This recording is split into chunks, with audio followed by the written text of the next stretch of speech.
Like, if you're a Republican today and you're watching me right now, or you're watching CNN, you go, what's the problem? Every other previous Democratic administration has enjoyed all of this glazing from our tech overlords. Why is it a problem when we finally have that? There's also a historical parallel here that we can point to as well in terms of, you know, the movement, the aesthetics of fascism, fashion and fascism intersecting. What's unique about this predicament, what's unique about this situation unfolding in front of us, is that this time around, the tech billionaires that have presented themselves as liberals for a very long time are openly saying they're on board with the Republican train now. They're on board the Trump train. They're going choo-choo. Jeez, Hasan is actually cracking under the anxiety of what the new Trump administration means for him. The guy is actually so worried that tech companies seem to be bending the knee to Trump and his incoming administration. And Hasan is desperately worried what that means for him. It seems like the guy knows that things have been bent in his favor for a while now, and he's kind of worried how things might be different for him going forward. Poor guy thinks his propaganda might get deprioritized in favor of Republicans. And not only that, Hasan's buddies in the fashion industry seem to be okay with styling Republicans now? Yeah, Hasan's really not okay with that one. I gotta say, it's been quite amusing watching Hasan panic at the imminent change that is upon him. Yeah, let's watch the carcass deliver his last speech, I guess. Did we just miss it? Moments ago, leaving Joint Base Andrews. You can see the plane there waiting for them. The president, former president, saying, stay engaged, saying, I've been doing this for 50 years. Did say something like we're on the cusp of... Oh, Biden gave a speech and I missed it? Yeah, I don't really care. Dude, I'm not going to lie. I'm having a hard time caring, man. I really am. In terms of like caring about all the dangerous things that are about to happen, I'm going to offer a lot of coverage and hopefully do my very best to speak on the humanity of the victims, okay, of this upcoming administration. But in terms of all the palace intrigue, in terms of like, oh, Joe Biden, ooh, drama, John Fetterman, did he wear a short and hoodie? Like, what were Biden's last words? I don't care. Yeah, Hasan wants to sit here and act like he is just too cool to care about the situation. But the reality is just the opposite. Hasan cares probably too much about the situation. And it's pretty ironic that he would say that he doesn't care about the drama of what John Fetterman wears, when in the exact same stream, he is awfully concerned with what Melania Trump is wearing, and that the fashion industry seems to be cozying up to Republicans and styling them for events. His rant around this situation is about as unhinged as you would imagine. Check this out. Listening in on that. I've talked about this yesterday. There's a whole thesis that can be written about the fact that fashion houses are now open to dressing both Usha and Melania as opposed to not dressing anyone during the Trump first term. There's a normalization that's happening. Yeah.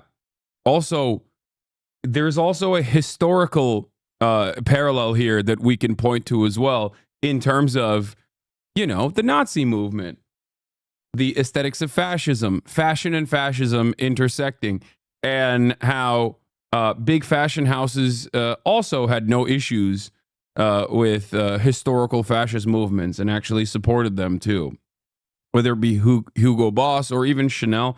I think that there is a historical parallel there to a certain degree, but you're absolutely right. It's something that I brought up as well. Oscar de la Renta was openly posting about dressing Usha Vance, right? JD Vance's wife. So I agree. All of these like elite corporations are this time around completely servile to the interests of fascists, right? Here it is, Oscar de la Renta talking about Ivanka Trump, Swipe to see the making of Ivanka Trump's custom pearl and crystal gown. Such elegance. Jeez, dude, it's like the word fascist just doesn't mean anything anymore.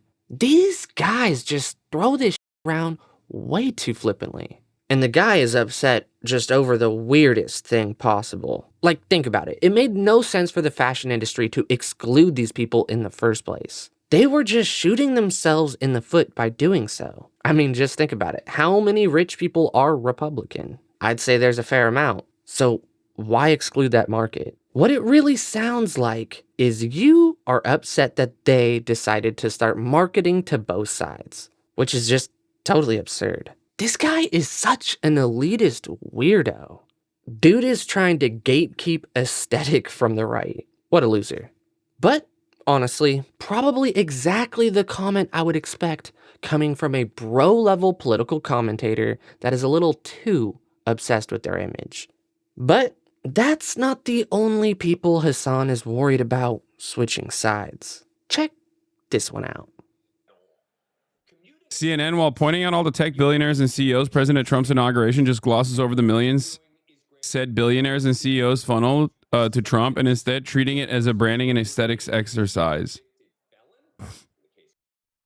But these folks, and then just scattered throughout are these tech CEOs. yeah. I mean, the exclusivity of this room is incredible. I mean, there are governors and high-level elected officials who are in the overflow.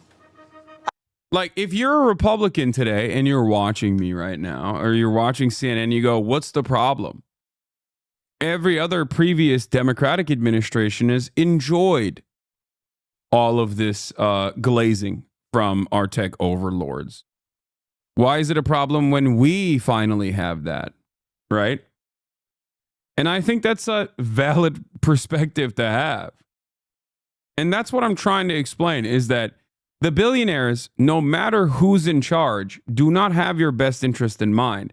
And I hope that is clear when you come here. That's why I always say there's no such thing as like good billionaires and bad billionaires or whatever, that they only care about profit.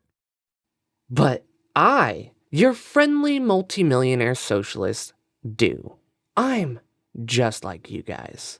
You should trust me. I mean, after all, those darn ultra-rich CEOs are screwing us all. I mean, even us casually rich multimillionaires. We aren't obsessed with profit like those greedy ultra-wealthy.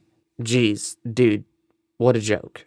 I mean, come on, there's gotta be no way this guy actually believes any of this. This has to be just some sort of bit he spews to his audience. There's just no way he believes this. How do people still think the Republican Party is against the establishment and the elite? Marketing.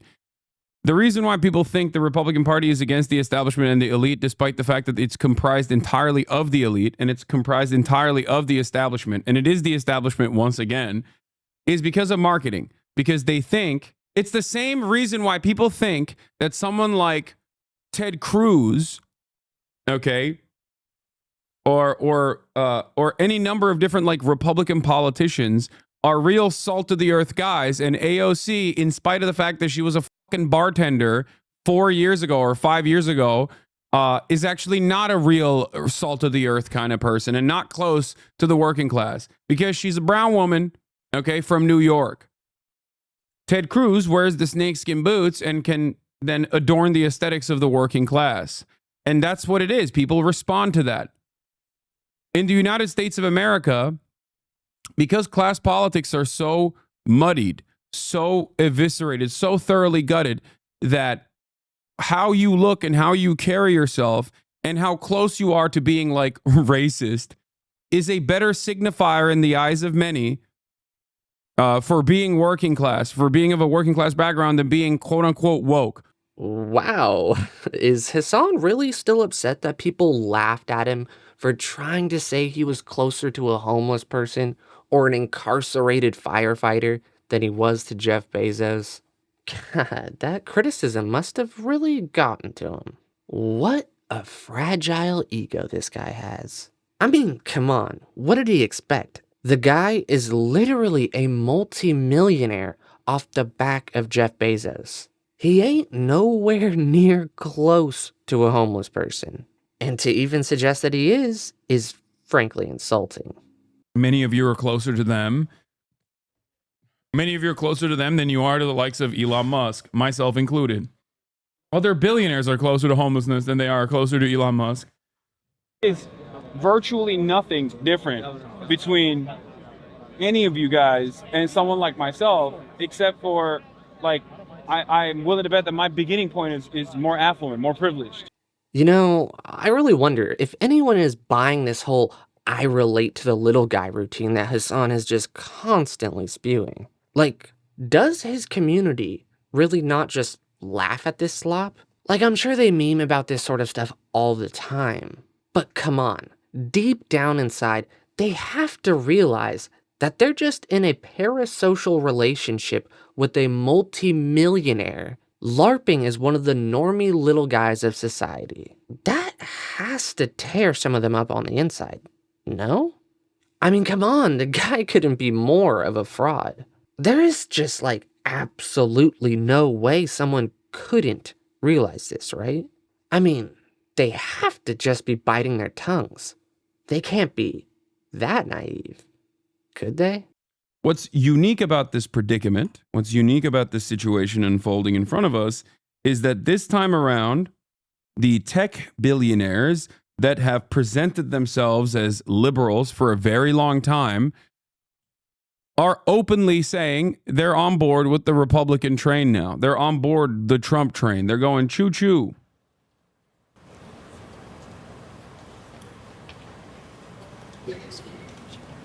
It's not weird or unique to see, oil barons at the inauguration. It's not unique or weird to see the likes of Miriam Adelson at the inauguration standing next to the Republican Party. What's unique is seeing Zuckerberg and the Google CEO and those guys. That's unique. Their presence at the Republican inauguration is unique because they have historically presented themselves as liberals. They've historically sided with the Democratic Party as their preferred way of getting their interests across. But the question I have remains, which is, why are we servile to their interests? Why do we have to sit back and let them dominate the conversation? 150 years ago. It doesn't seem, is that Amy Klobuchar speaking? It doesn't seem like a democracy, does it? House wing of the Capitol was built, and in the midst of the Civil War, Congress dedicated this chamber to host statues. Hasan is just so worried about the possibility of things shifting in the other direction on a lot of these platforms. Because I'm sure as long as he could remember, things have just been exactly the opposite. These companies have put him in a position where he could succeed, and he's just deathly afraid of someone from the opposite side being able to do what he's done. He can act like he's against the elite billionaires, but he has heavily profited off the backs of these people and their companies, and he knows that. I mean, come on, Twitch is owned by Amazon, and Amazon funds Twitch Prime memberships. So Hasan here has literally built his entire bank account off the backs of people that he claims to hate on a daily basis. What I'm thinking is that this guy is really just worried about the fact that these companies might put his propaganda on the back burner in preference of somebody else. And in the head of a multi-millionaire socialist that cares so much about the little guy, that really scares him. He probably just assumed that these companies would just inherently be on his side for eternity. To be honest, this kind of just comes off like him being worried about his wallet in the end. The guy is just worried about being deprioritized. He is worried about these companies seeing him as the radical that he is, and that they have treated the right as for so long. Watching him squirm at the thought of this has just been a little bit too amusing, I gotta say. Alright, well, guys, I've said my bit. I hope you guys liked the video, and if you did, make sure to hit that like button and subscribe. And if you want to watch more content like this, YouTube thinks you're gonna like this video right here.